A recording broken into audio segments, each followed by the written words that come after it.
means that now Netanyahu is certainly going to go to trial, but all of the timing is up in the air. What do you think we can expect? Well, the Attorney General didn't wait too long and submitted the indictment today to the court in Jerusalem, where it will be heard before a tribunal of 3 judges. Can I just ask you about that? Because he's been attacked by sources in the Prime Minister's office, some of Netanyahu's allies, that it was inappropriate. He rushed to get this. Is there anything out of the ordinary for him filing the indictment today? No, I think this is just a signal, an important signal of the rule of law. That in our system, in our legal system in Israel, no matter how important you are treated equally. And for them in Washington, this might have seemed inappropriate, but it's just the law is blind here. So I think it was just the regular things of doing things.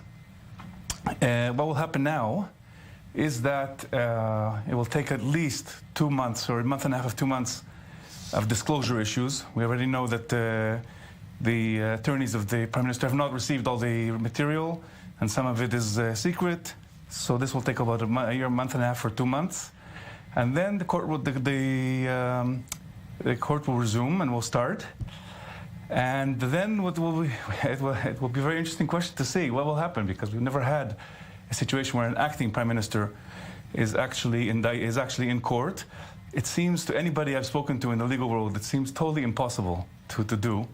To both be acting Prime Minister and to show up to court to defend 3 criminal charges. You could not be in your job here as a TV anchor and be indicted in such a trial. You would not manage it. It's not only the time; it's the mental ability of the concentration, and it's going to be extremely challenging. On the break, we were talking about the fact that for now, it looks like Prime Minister Benjamin Netanyahu has given up trying to get immunity in the parliament on these corruption charges. But is that the end of the game for it? Will there be any other opportunities down the road? No. So there's 2 meanings. There are 2 more clarifications to make on this immunity issue.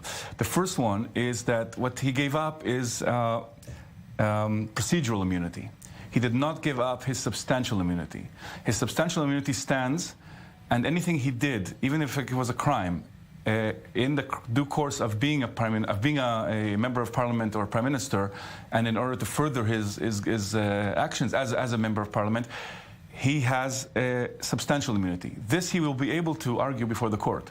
So he did not give up, I believe, his part of his legal arguments regarding immunity. He just gave up his procedural immunity. Can I just ask, does that mean if he's even convicted, he can appeal to the Supreme Court? No. This means that he will be able to, in the preliminary hearings before the court, and the court will start with preliminary hearings regarding various claims that Netanyahu has of being discriminated against, of being of the prosecution being acting wrongly here, the police acting wrongly. He has many procedural things arguments he will probably put before the court, and one of these arguments will be that he has I predict will be that he has substantial immunity. The second point is that in giving up his procedural immunity today, he might have influenced the legal question, the results of the legal question. Can he even be given the right to form the government after the next elections? Because should this question arise, and should the